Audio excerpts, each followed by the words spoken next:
Ah, le mildiou, ce mot fait frémir tous les jardiniers. Et à juste raison, puisqu'une attaque peut détruire une récolte entière en seulement quelques jours. Et d'après les commentaires, vous commencez à être nombreux à l'avoir attrapé dans votre potager. Mais alors, qu'est-ce que le mildiou? D'où viennent ces spores? Quelles conditions favorisent son développement? Et surtout, comment l'éviter ou sauver vos plantes quand il frappe? Eh bien, c'est ce que l'on va voir dans cette vidéo. Et restez bien jusqu'à la fin puisque je vous donnerai mes 3 techniques pour éviter le mildiou les plus efficaces.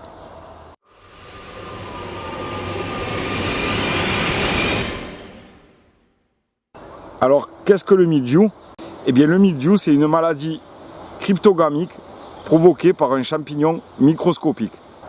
Il adore l'humidité et les chaleurs douces, comme j'aime les appeler, et il va s'attaquer aux feuilles, aux tiges, puis aux fruits de vos plantes. Parmi les plantes qui sont les plus sensibles que je cultive moi, tomates, pommes de terre, vignes, il va pouvoir tout ravager en seulement quelques jours si on ne s'y prend pas à temps et qu'on ne réagit pas rapidement. Alors pour pouvoir réagir rapidement, bien sûr, il faut connaître les conditions idéales pour qu'il se propage. Et c'est ce que l'on va voir tout de suite dans cette partie.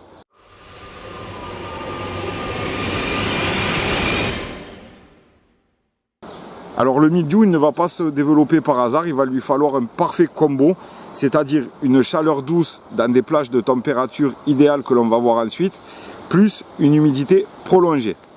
L'humidité, ça peut être les pluies, la rosée ou un arrosage sur le feuillage tout simplement qui vont pouvoir déclencher l'infection si on est dans la plage de température idéale. Justement, la température, c'est quoi?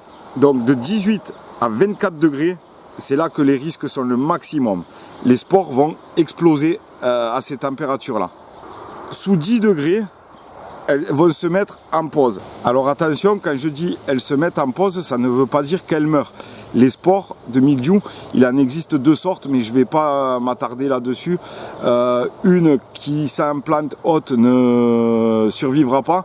Par contre, il y a un autre type de spore de mildiou qui va pouvoir rester dans le sol de plusieurs mois à plusieurs années même. C'est pour ça que lorsque l'on arrose, je vous en ai toujours parlé dans mes vidéos, soit on met du paillage, soit on fait vraiment attention de ne pas éclabousser le feuillage, puisque c'est le sol qui va être pour la plupart du temps vecteur du mildiou pour vos plantes, que ce soit de tomates, pommes de terre ou autres.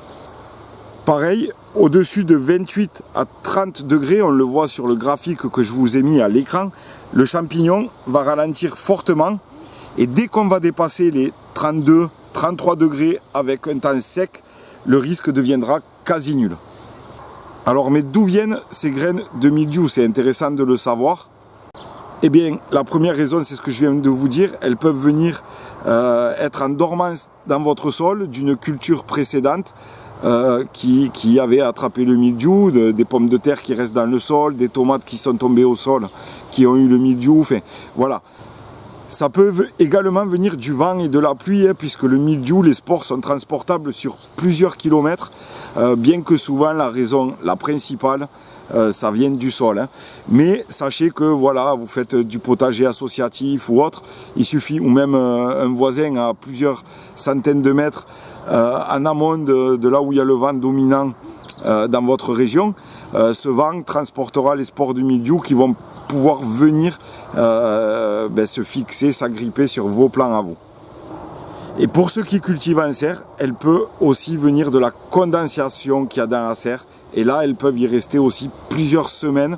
Donc pour la culture en serre, on le verra plus tard dans la vidéo, l'idéal c'est de vraiment très bien aérer vos serres lorsque les températures sont dans cette plage de 18 à 24 degrés. Dès qu'une feuille va rester humide plus de 6 à 10 heures, c'est là que les spores vont germer et infecter vos plantes. Alors petite astuce, mais bon, ça malheureusement ça va être valable pour ceux qui ont de la place pour pouvoir d'une année à l'autre bouger un petit peu leur potager.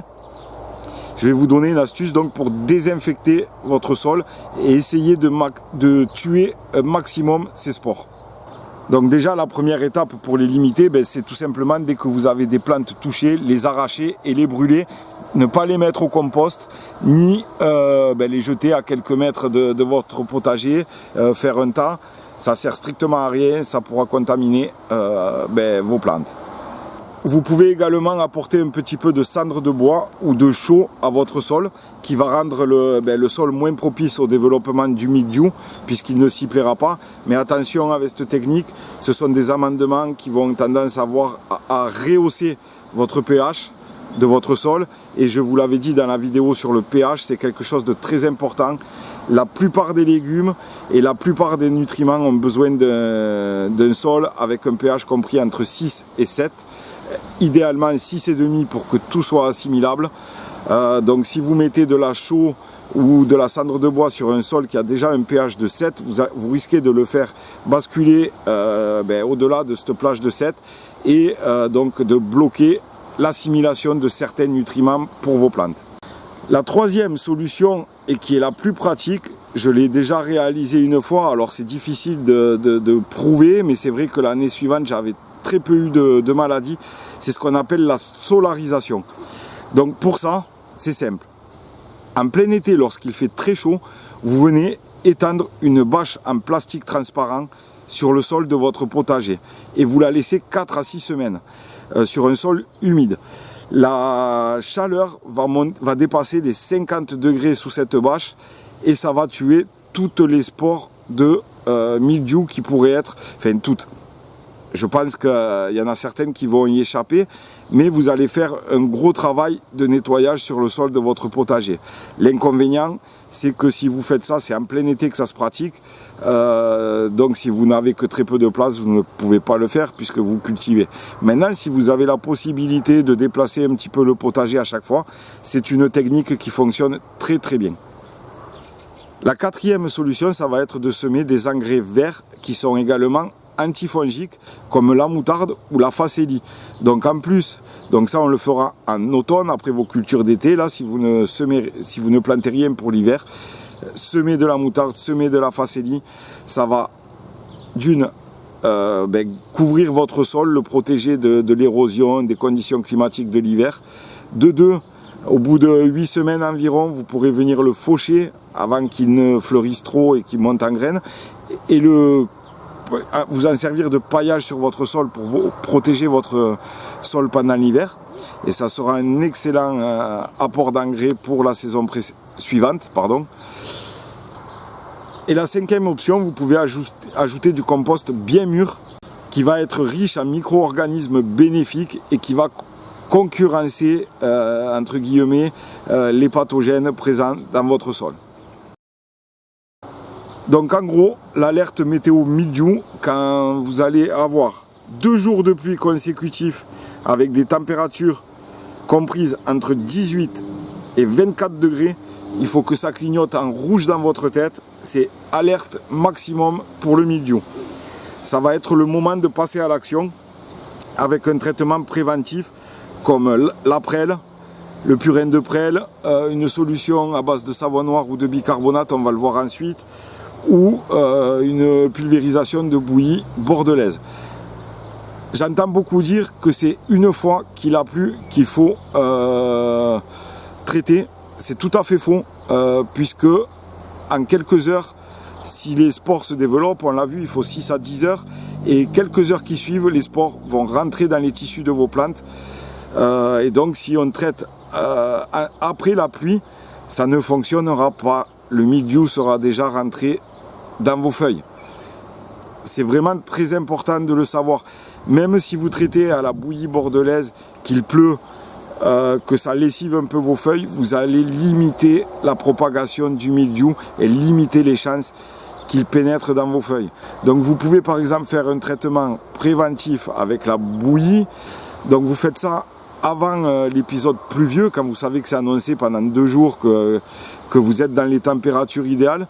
Vous traitez en préventif avec de la bouillie bordelaise et une fois que l'épisode pluvieux est passé, pour pallier à ce qui aura été lessivé sur les feuilles par la pluie, et bien vous refaites un traitement cette fois-ci avec du purin de prêle, du savon noir ou du bicarbonate ou une solution de lait dilué à 10%.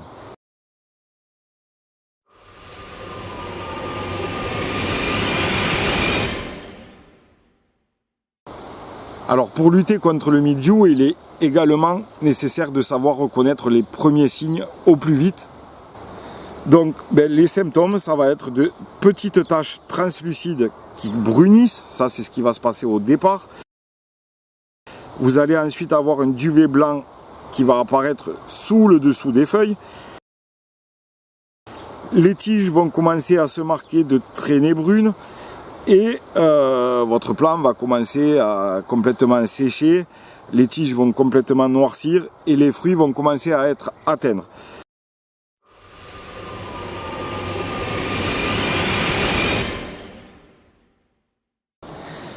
Alors, est-ce qu'il existe des traitements curatifs, c'est-à-dire pour soigner le mildiou? Eh bien non, il n'en existe pas, du moins pour les jardiniers amateurs. Je vous en ai déjà un petit peu parlé, le mildiou il va pénétrer à l'intérieur de la feuille et à l'intérieur des tissus de votre plante. Donc quand les symptômes apparaissent, il est déjà trop tard pour soigner que ce soit la feuille, la tige ou le fruit bien sûr. La bouillie bordelaise, la prêle, le lait, le savon noir avec le bicarbonate, tout ça ce ne sont pas des solutions curatives. Elles vont bloquer la propagation en empêchant qu'il prolifère sur les feuilles, mais ça ne va pas guérir ce qui est déjà touché. Ensuite, il existe des fongicides chimiques curatifs qu'on appelle systémiques et qui existent en agriculture, mais ils sont interdits aux jardiniers amateurs depuis de nombreuses années et je ne sais même pas s'ils ne sont pas interdits en agriculture même professionnelle. Dans tous les cas, même si on y avait accès, quand on fait du potager, ce n'est pas pour y mettre ce genre de produit. Donc voilà, la seule solution, agir vite, couper les parties atteintes avant que ça ne se propage trop, les brûler bien sûr, ou les mettre dans des sacs poubelles et les amener en déchetterie. Et bien sûr protéger les feuilles qui sont encore saines par des traitements que l'on a vus.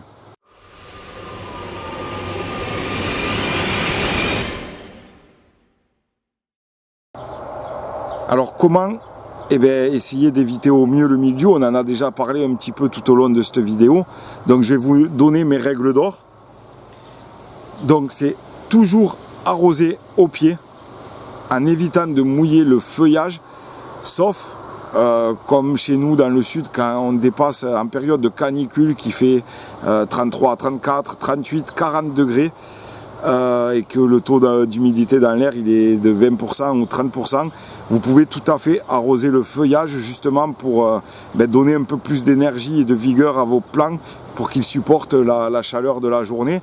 Maintenant, si vous êtes en dessous des 32 degrés, n'arrosez pas le feuillage. L'autre solution est d'espacer les plants. On a souvent tendance à vouloir planter trop serré pour maximiser l'espace au potager. Mais un plant de tomates, pour qu'il soit dans de bonnes conditions, il faut le planter tous les 70 voire 80 cm, voire même 1 mètre pour ce qui est tomates de petit calibre que vous allez conduire sur plusieurs tiges. Donc là encore, des fois on veut maximiser la production en plantant trop serré, mais au final on attrape des maladies et on réduit notre production. On n'aura rien gagné parce qu'on va devoir arracher des plants, couper des parties de tiges et encore pire si votre potager est entièrement contaminé. L'autre solution, c'est de pailler le sol, justement pour que quand on fait les arrosages, si vous n'avez pas le goutte à goutte, que tout simplement que vous n'éclaboussiez pas le dessous des feuilles, puisque la terre, bien que ce soit l'élément, la clé de fertilité de votre potager, c'est également la clé de contamination pour votre potager. C'est à l'intérieur de cette terre qu'il y aura le maximum de pathogènes dû, on l'a vu, aux cultures précédentes. Donc si vous mouillez, vous éclaboussez votre feuillage lors des arrosages, qui plus est, Si vous arrosez le soir et que derrière il va y avoir de l'humidité toute la nuit, c'est forte probabilité de contamination au mildiou.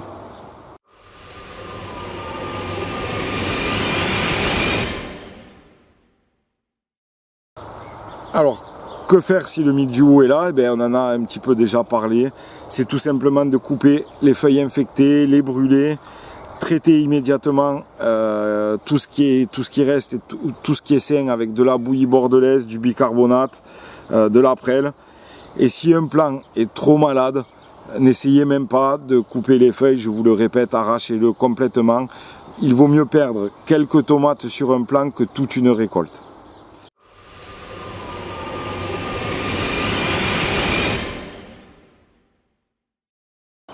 Alors moi, mes 3 techniques anti-mildiou pour essayer de l'éviter, puisqu'il n'y a pas de solution curative, c'est de surveiller la météo pour agir avant la pluie. Je ne dis pas que je le fais tous les jours, mais quand j'y pense, tous les matins avant de partir bosser, je regarde la météo, je regarde le taux d'humidité qu'ils annoncent, la température. Voilà, bon, après nous ici, dans le sud, on n'est pas très embêtés, on a toujours en plein été des températures au-delà de 30 degrés. Je fais mes arrosages le matin, je ne les fais pas le soir. La pluie, on n'en a quasiment pas, mais bon, je sais qu'il y a plein d'autres régions en France où ce n'est pas le cas. Donc voilà, le geste primordial, c'est de surveiller la météo. Si vous voyez qu'ils annoncent du nuageux, un fort pourcentage d'humidité, et surtout que vous êtes dans la plage de 18 à 24 degrés, allez traiter votre potager immédiatement en préventif. Donc pour cela, vous pouvez faire une solution à base de bicarbonate de soude, par exemple. Donc je vais vous donner la recette que j'utilise. Donc je vais mettre 5 grammes par litre de bicarbonate de soude, plus une cuillère à soupe de savon noir pour que ça adhère sur les feuilles. Cette solution, elle va rendre la surface des feuilles défavorable à la prolifération des spores du mildiou. On le fait en préventif.